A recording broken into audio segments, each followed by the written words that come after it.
새해가 밝아왔습니다.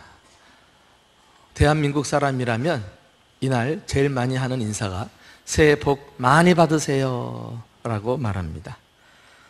사람들은 무엇을 가져야 복이 있다, 무엇을 알아야 복이 있다 이렇게 말합니다. 그런데 오늘 시편의 시작은 1편에서부터 복 있는 사람은 이란 말로 시작합니다. 복이 있는 자가 되면 복이 임한다는 것입니다. 그런데 여러분, 이 사실을 아십니까? 예수님을 믿는 사람들은 이미 복을 받은 사람들이라는 사실을, 하나님께서 믿음의 조상이었던 아브라함을 당신의 백성으로 부르실 때 이미 복을 약속하시고 우상을 섬기는 곳에서 불러내십니다. 그때 예수님께서 아브라함에게 하셨던 약속이 무엇입니까? 복에 대한 약속이에요.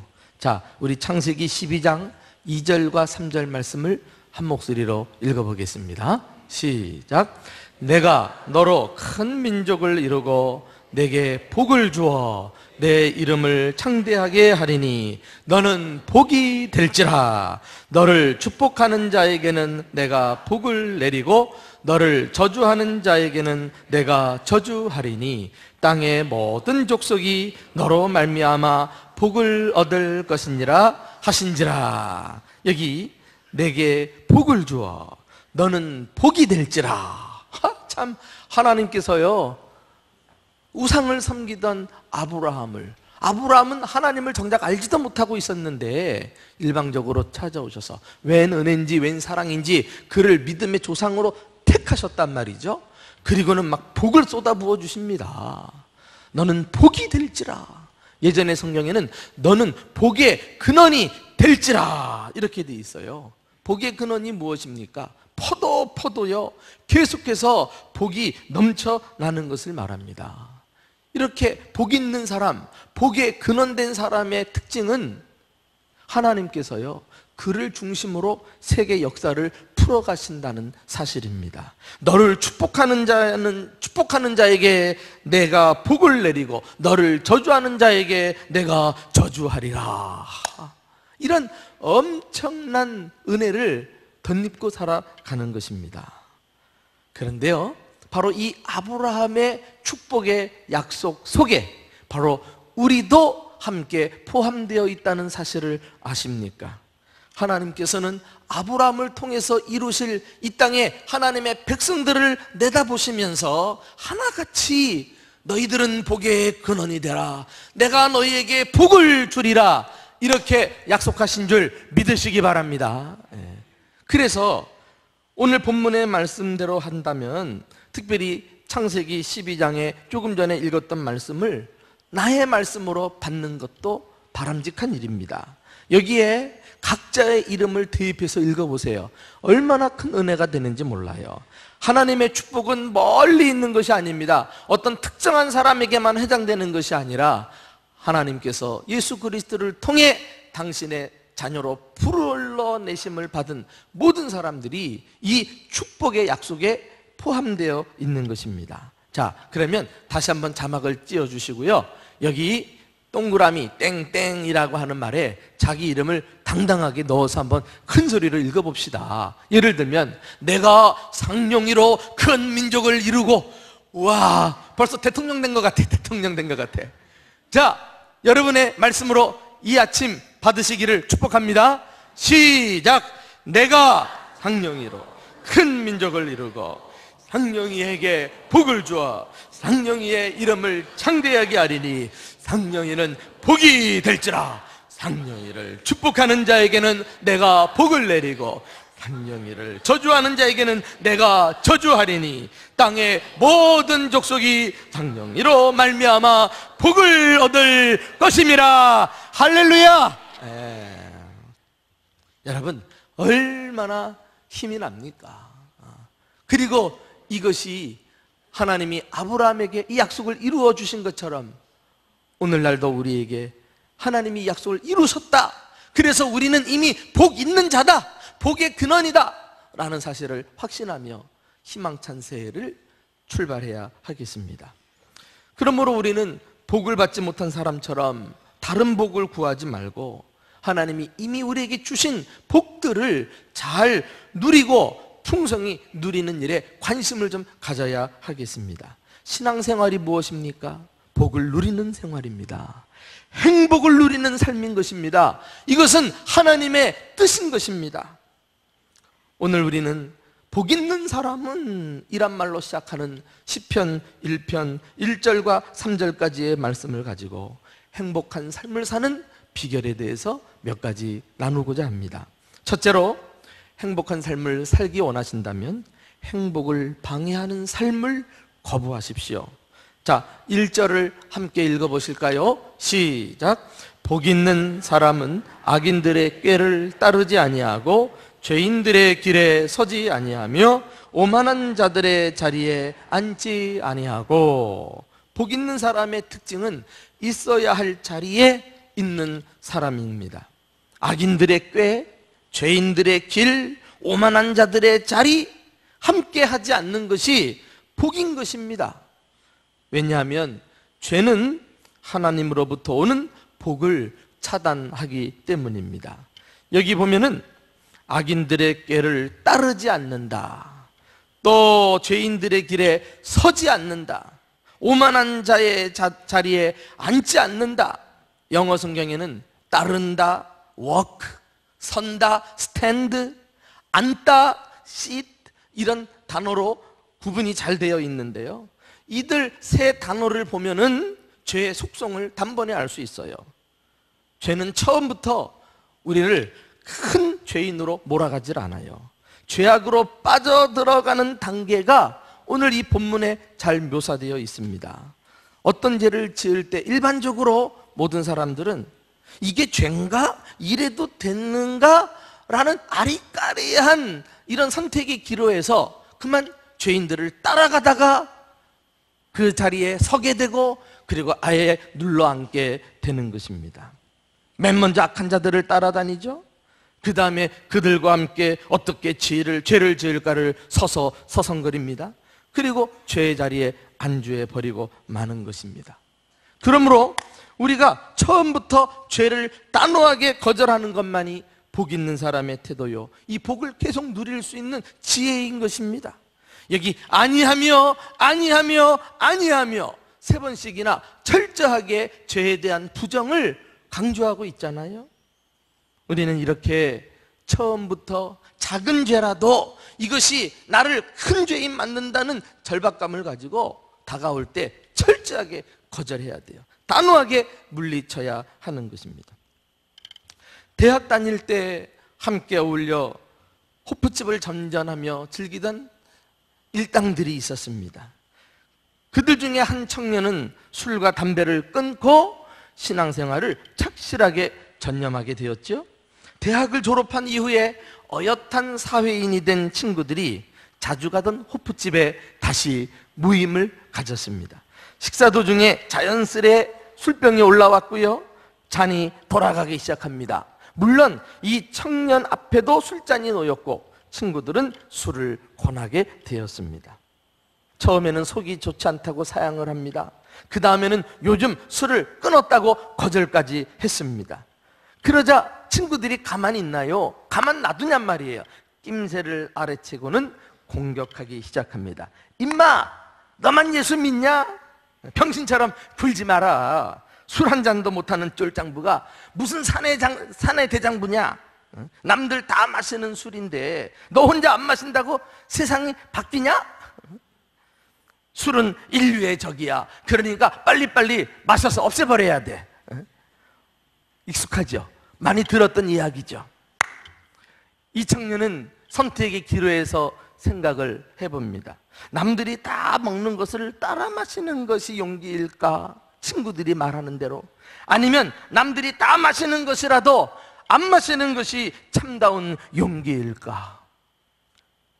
우리 앞에 2017년이라는 새로운 삶의 기회가 펼쳐졌다는 것은 또 다른 의미에서 우리가 정신을 차리지 않으면 잘못된 길로 갈 수 있는 길도 또한 우리 앞에 펼쳐졌다는 의미도 될 것입니다. 여러분, 어떤 길을 선택하시겠습니까?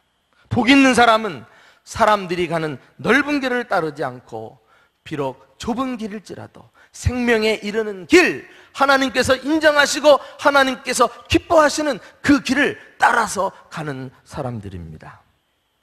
올 한 해 우리가 항상 있어야 할 자리, 복 있는 사람에게 어울리는 자리, 하나님의 자녀에게 합당한 그런 자리에 항상 함께 있을 수 있는 저와 여러분이 될 수 있기를 주님의 이름으로 축원합니다. 두 번째, 행복한 삶을 사시려면 행복을 위한 하나님의 방법을 따르셔야 합니다. 그것이 무엇입니까? 우리 2절 말씀을 다 같이 읽어보실까요? 시작.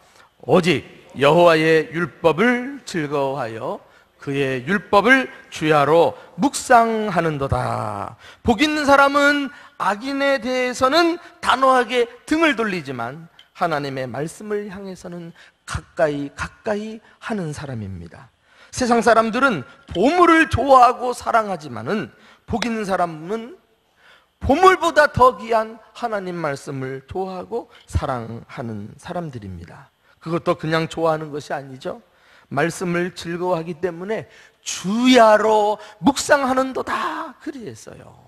여러분들 혹시 가지고 계신 성경에 이 묵상한다는 말에 1번이라고 숫자가 적혀 있고요. 그리고 밑으로 내려가면 각 주의 히브리 뜻으로 조그만한 소리로 읊조린다 이렇게 써져 있어요. 그렇게 해석해도 된다는 말이에요. 그렇게 있습니까? 한번 성경 들여다보세요. 여러분들 성경에 그렇게 기록되어 있어요? 아따, 좋은 성경 갖고 계시네. 비싼 성경 갖고 계시네. 예. 여러분, 이 묵상한다는 말, 이것은 하루 종일 소리내서 읊조리는 것을 말합니다. 마치 이 단어는 어떤 경우에도 사용됐느냐면은 짐승이 먹잇감을 딱 차지하고 자기 앞에 두고는요, 이렇게 그르렁 막 거리는 거 있잖아요. 이게 너무 좋아가지고 그르렁 이렇게 거리는 거예요. 시편 119편 보니까 말씀을 너무나 사랑했던 한 믿음의 선배가요, 이런 고백을 하고 있더라고요. 시편 119편 97절에 내가 주의 법을 어찌 그리 사랑하는지요, 내가 그것을 작은 소리로 종일 읊조리나이다. 그렁 바로 이걸 묘사하는 단어거든요. 이렇게 해야 복 있는 사람이에요. 복 있는 사람은 하나님의 말씀이 너무 좋아가지고 그것을 가까이 둡니다. 눈으로 봅니다. 귀로 듣습니다. 입으로 외웁니다. 주야로 묵상하는 생활을 합니다. 그러면 어떻게 됩니까? 왜 주의 말씀을 묵상하는 것이 복 있는 사람의 삶입니까? 말씀이 살아서 역사하는 것을 경험하게 되어요. 그때는 이미 말씀이 문자가 아닌 것입니다. 정말 살아 운동력이 있는 말씀이 돼가지고 구체적으로 내 삶에 놀라운 일을 일으켜내는 것이니까. 우리가 마치 약을 먹거나 주사를 맞으면 그것이 내 몸 안에 들어가는 순간 즉시 약효를 발휘해서 온몸에 퍼지잖아요. 마찬가지로 우리가 하나님의 말씀을 주야로 묵상한다는 것은 그것이 내 내면 속으로 들어와서 삶의 전반에 영향을 미치게 되는 것을 의미합니다. 여러분, 우리가 지난밤 송구영신 예배를 드리면서 세상을 승리하는 비결 중에 하나가 하나님과 교제하는 것이라 그랬죠. 그러려면 하나님의 음성을, 말씀을 붙들어야 된다 그랬어요. 시험에서 이기는 사람들의 공통점을 보면 붙드는 말씀이 있었다는 사실을 제가 강조했잖아요. 그런데 내가 좋아하는 말씀, 붙드는 말씀이 있다는 것으로 멈춰버리면 안 돼요. 거기에서 한 단계 더 넘어가서 그 붙든 말씀을 읊조려야 된다니까. 그것을 날마다 묵상해서 자기 내면화 시켜야 돼요. 자기 것을 삼게 되면 그 말씀이 살아서 그 말씀대로 내 삶 가운데 약효를 나타낼 줄로 믿으시기 바랍니다. 오직 여호와의 율법을 즐거워하여. 이 즐거워한다는 것은 말씀을 붙드는 행위가 아니겠어요? 그것으로 멈추지 않고 그 율법을 주야로 묵상하는 거죠. 와, 이런 체험이 있어야 돼. 이게 복 있는 사람의 모습이에요. 지난달 인도네시아 파송했던 조나단 선교사님의 간증 생각나십니까? 야, 정말 이분들을 파송할 때 부부를 인터뷰를 했는데요, 정말 젊은 종들인데 유능하기도 하고 헌신되고 정말 뜨거운 열정을 가진 분들이구나, 참 좋은 일꾼을 하나님이 우리 교회에 만나게 해주셨다. 그리고서 파송을 하지 않았습니까? 이분들도 자신 있게 어린 두 자녀들을 데리고 들어갔어요. 그런데 2년여 지나고 나서 이 자리에 서서 그동안의 경과를 보고하면서 사실 처음에 많이 힘들었던 점을 나누지 않았던가요? 비자가 잘 나오지 않아서 언제 추방될지 모르는 두려움도 있고요, 또 교통이 불편해서 오고 가는 길이 많은 어려움도 겪었고요, 자녀 교육도 참 안담하기 짝이 없었어요. 그 나라가 7시 반에 유치원 열고 몇 시에 문을 닫는다고요? 10시 반에 다 기억나네, 다 기억나네. 애들 주고 돌아오면 공부도 못하고 또 데리고 가야 돼. 그러면서 건강에 적신호가 켜지기 시작하지 않습니까? 건강했던 사람들 두통이 옵니다. 앉기만 하면 퍼질러지고 막 무기력에 사로잡히고 말이죠. 이 스트레스 받으니까 몸이 한 번에 알아듣는 것 아니겠어요? 그러면서 심각한 육체적, 영적 침체에 빠져들게 되었어요. 그러나 역시 복 있는 사람은 달라요. 믿음의 사람은 달라요. 그 순간 자신의 이 문제를 정확하게 직면하면서 고민하지 않습니까? 왜 이런가? 왜 나에게 이런 침체가 찾아왔는가? 나는 왜 이렇게 무기력한가? 하나님은 능력이 많으신데 나는 이렇게 연약하게 살아야 되는가? 그 순간에 하나님께서 그가 평상시 은혜 받았던 말씀을 딱 떠올리게 하지 않습니까? 히브리서 4장 16절, 긍휼하심을 받고 때를 따라 돕는 은혜를 얻기 위하여 은혜의 보좌 앞에 담대히 나아가라. 야, 그렇구나. 내가 어려움만 겪고 이 문제를 해결하기 위해서 날마다 은혜의 보좌 앞에 나아가지 못했구나. 나아가기만 하면 때를 따라 돕는 은혜가 있는데 그 은혜 받지 못하고 나 혼자 힘으로 아둥바둥 했구나. 그리고는 그때부터 기도 생활, 그리고 말씀을 읽되 특별히 소리내서 읽는 말씀 묵상 생활을 심혈을 기울였다고 하지 않던가요? 그랬더니 이 말씀의 능력이 어떻게 역사하는지 보세요. 말씀을 소리내어 읽는데요, 이 말씀이 자기 자신이 듣는 거예요. 자신의 귀를 통해서 자기 내면으로 들어와서 막 능력을 나타내기 시작하는데 말씀을 듣는 순간 자기 영혼이 살아나는 거 아닙니까? 그러면서 그간의 외로움과 무기력과 무능력과 분노와 짜증이 사라지는 은혜를 경험하게 된 줄 믿으시기 바랍니다. 바로 이 자리에서 고백했던 간증이에요. 한마디로 무슨 말이에요? 행복을 되찾은 거예요. 행복하게 사는 것이 하나님의 뜻일진데 우리가 하나님의 말씀을 날마다 읊조리고 그 말씀이 나의 내면 속에 들어와 능력을 발휘하게 함으로써 행복을 다시금 회복하게 된 것입니다. 여러분, 지난해 추수감사절날 제가 말씀 중에 소개했던 캐나다 선교사 사모님의 간증을 기억하십니까? 1살밖에 안 된 아들이 말기암 사기라는 진단을 받지 않았어요. 그동안 그 순간 그 어두운 밤 병실에서 사모님이 순간 죽음의 공포와 두려움이 몰려왔다는 것입니다. 자신의 몸은 한기가 찾아오고 떨리기 시작했습니다. 그때 그 사모님도요, 그 절박한 상황에서 평상시 붙들었던 말씀이 딱 떠오르는 거예요. 어떤 말씀? 시편 103편 말씀 붙들고 영적 전쟁을 싸웠다는 거 아닙니까? 내 영혼아 여호와를 송축하라. 그가 내 모든 병을 고치시며 내 생명을 파멸해서 속량하시고 내 청춘을 독수리같이 새롭게 하시는도다. 막 이 말씀을 계속해서 그 당시에 읊조렸다는 거예요. 그리고 이 말씀을 읽고 나니까 막 살겠다는 거 아닙니까? 그래서 담대히 기도하기 시작했어요. 하나님, 이 아들을 병에서 고쳐주시고 독수리같이 날아오르는 힘을 주세요. 그 순간 신기하게도요, 엄습해왔던 죽음이 가져다주는 공포는 사라지고 누군가 담요를 덮어준 것처럼 자신의 몸에 온기가 감싸돌면서 그날 밤 병실에서 아이 옆에서 편히 잠을 잤다는 거 여러분 기억하시죠? 네. 지금은 이 아이가 병에서 완치돼 가지고 6살 사내 아이로 건강하게 잘 지내고 있다니까요. 기억 안 나요? 기억나는 방법이 있어요. 그래가지고 캐나다 정부에서 미국 디즈니랜드로 여행을 보내줬다는 거 아니겠어요? 와, 이런 하나님의 엄청난 위로와 축복이 있었더라니까요. 여러분, 행복한 삶을 위한 하나님의 방법은 오늘날도 여전히 동일합니다. 우리가 새해가 밝아오고 하루하루 살아가면서 뜻하지 않게 어려움에 봉착할 수 있어요. 불행한 일을 만날 수도 있어요. 고통스러운 그 상황을 우리가 통과할 수도 있어요. 그래도 복 있는 사람은 복 있는 사람답게 처신하는 것입니다. 어떻게 해요? 먼저 하나님의 말씀을 계속 묵상하는 것이죠. 그러면 그 말씀으로 은혜를 받게 되고, 그 말씀으로 생각과 태도를 바꾸게 되고, 드디어 말씀으로 하나님의 능력을 경험하게 돼서 불행이 행복으로 바뀌는 엄청난 기적을 체험하게 될 줄로 믿습니다. 여러분, 우리 대전중부교회 성도 여러분, 오늘 이 예배가 어떤 예배입니까? 하나님의 말씀이 목회자를 통해 여러분들 귀에 들려지는 시간이 아닙니까?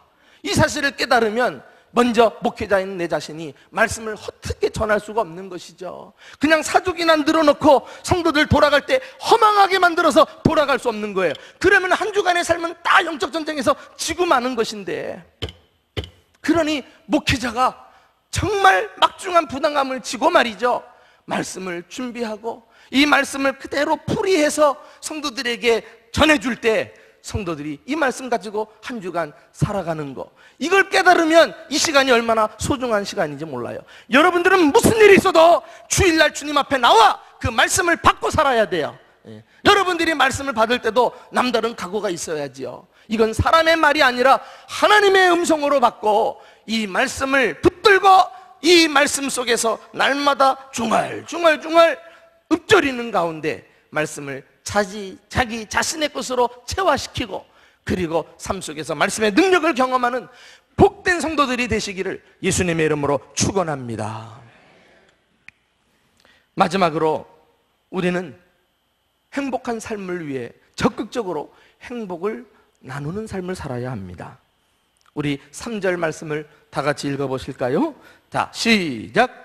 그는 시냇가에 심은 나무가 철을 따라 열매를 맺으며 그 잎사귀가 마르지 아니함 같으니 그가 하는 모든 일이 다 형통하리로다. 복 있는 사람의 마지막 특징은 시냇가에 심겨진 나무와 같이 형통하게 된다는 것이에요. 시냇가에 심겨진 나무는 걱정이 없습니다. 왜요? 그 뿌리가 물 근원에 깊이 뿌리를 내리고 있기 때문입니다. 그래서 더워도 추워도 가물어도 바람이 불어도 걱정이 없어요. 계절과 상관없이 시절을 쫓아 좋은 과실을 맺고 잎사귀도 언제나 청청한 것입니다. 에버그린 추리예요. 상록수예요. 여러분, 우리가 이 말씀을 상상만 해도 복 있는 사람의 모습을 충분히 연상할 수 있는데, 거대한 나무를 이루어요. 그리고 가지를 쭉쭉 뻗어내립니다. 그 옆에 절절절절 시냇물이 흐르고 있고요. 잎이 얼마나 푸르고 청청한지, 그리고 그 사이사이에 그냥 과실들이 다 박혀 있는데, 이야, 보기만 해도 흐뭇한 거, 이게 바로 우리들의 모습이란 사실을 아십니까? 에레미야 17장 7절과 8절 말씀 보면 이 시편 1편 3절의 말씀을 조금 더 확장시켜가지고요, 더 구체적으로 묘사를 해놓고 있는데 우리 눈으로 좀 확인해 볼 필요가 있어요. 우리 한번 다 같이 읽어보도록 하겠습니다. 자, 시작! 그러나 무릇 여호와를 의지하며 여호와를 의뢰하는 그 사람은 복을 받을 것이라. 그는 물가에 심어진 나무가 그 뿌리를 강변에 뻗치고 더위가 올지라도 두려워하지 아니하며 그 잎이 청청하며 가무는 해에도 걱정이 없고 결실이 그치지 아니함 같으니라. 여러분, 이 말씀 시편에 있는 말씀하고 아주 유사하잖아요. 그런데 시편에 없는 말씀이 하나 그 앞에 나와요. 이렇게 상록수처럼 과실을 맺고 잎이 청청한 이유가 있어요. 무릇 여호와를 의지하며 여호와를 의뢰하는 그 사람은 복을 받을 것이라 해가지고 이 복 있는 사람이 복을 받을 수밖에 없는 이유를 여기 밝히고 있는 것을 보게 됩니다. 그렇구나. 내가 누리는 복은 그 자원이 나에게서 나오는 것이 아니라 내가 복의 근원이라면 복의 원천 대신 하나님에게 있음을 믿으시기 바랍니다. 우리가 그 복의 원천이신 하나님께 믿음의 뿌리를 깊이 내리고 있으니까 복이 마르지 않고 계속해서 솟아나는 거예요. 그러니까 우리는 이미 복 있는 사람으로 절대로 자기가 잘나서 이 복을 누린다고 생각해서는 안 될 것입니다. 사랑하는 교우 여러분, 왜 하나님은 우리를 이렇게 복의 원천이신 당신에게 접붙여 주시고 우리로 하여금 복의 근원되어 살게 하셨을까요? 그 이유는 단 한 가지예요. 축복의 통로가 되라고. 나 혼자 열매 따서 먹고 나 혼자 잎이 푸른 그늘에서 쉬고 놀라고 복을 주신 것이 아닌 것입니다. 하나님께서 믿음의 조상 아브라함을 복의 근원으로 삼으실 때도 아브라함 한 사람을 위해서가 아니라 아브라함을 통해 세상에 하나님의 복을 전하시기 위해서였다는 사실을 우리는 알아야 되겠습니다. 그래서 우리가 처음에 읽었던 창세기 12장의 3절 말씀 보면 땅의 모든 족속이 너로 말미암아 복을 얻을 것이니라. 이게 하나님의 계획이었어요. 아브라함 한 사람을 믿음의 조상 삼으시고 그를 통해 그의 후손들이 이 땅에 퍼져나가면서 이 땅에 죄가 사라지고 하나님의 복이 가득하는 것이 하나님이 원하시는 목적이었던 것입니다. 여러분, 하나님의 복은요, 나누면 나눌수록, 우리가 이웃에게 전해주면 전해줄수록 더 풍성해진다는 사실을 아십니까? 어떤 분은 목사님 자꾸 나보고 복 있는 사람이라 그러는데 나는 아무리 살펴봐도 복이 없어요, 이렇게 자꾸 현실을 부정하고 불평하는 사람이 있어요. 그런 사람은 요 생각머리가 바뀌기 전에는, 말씀의 능력을 체험해서 확 복 있는 사람임을 고백하기 전에는 절대 복을 누릴 수 없어. 우리가 행복을 나누자는 얘기는 좋은 여건에 있는 사람은 그 여건에서 나누고, 여건이 넉넉하지 않은 사람은 넉넉하지 않은 가운데서도 나누는 것입니다.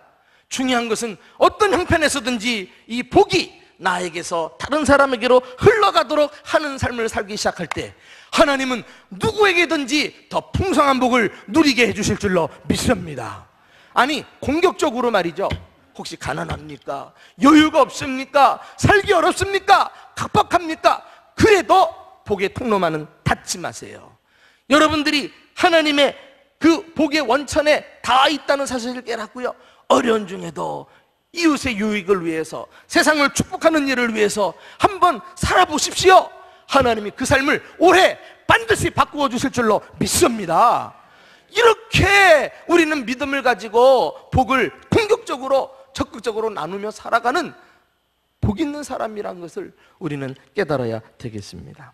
자, 정말 우리는요, 정말 많다 적다 자기 환경을 탓하지 않고 받은 은혜만 생각하면 내가 나누지 않을 수 없어요.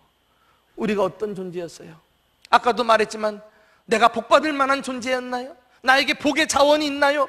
우리는 거지 버러지만도 못한 죄인입니다. 우리는 티끌만도 못한 흙 덩어리였어요.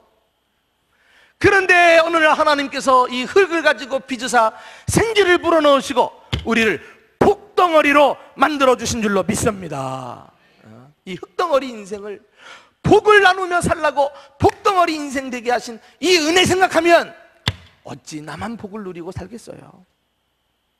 여러분, 지금까지 어떻게 살아왔던지 간에 여러분들이 복 있는 사람으로 예수 믿고 행복을 경험하시려면 전략을 바꾸세요.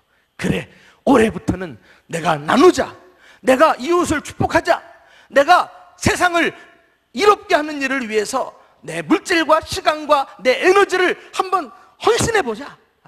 이런 믿음을 가지고 살아가기 시작할 때 하나님의 복은 점점 그 분량이 늘어나면서 많은 사람을 더 많이 축복하는 복의 근원이 되게 해주실 줄로 믿습니다. 이제 말씀을 정리할까요? 우리는 이미 복 받은 사람들이에요. 복 없는 사람들처럼 세상 복을 구하지 말아요. 그건 주님이 이미 복된 사람들을 책임져 주실 거예요. 새해에는 예수 믿고 행복을 마음껏 누리시기를 바랍니다. 행복을 방해하는 모든 삶으로부터 단호하게 돌아서세요. 행복한 삶을 위해 하나님의 방법인 말씀을 날마다 읊조리세요. 자기 것으로 삼아서 내면 속에 체화시키세요. 적극적으로 하나님이 주신 행복을 나누십시오. 부요해도 나누고 어려운 중에도 힘써 나눠보십시오.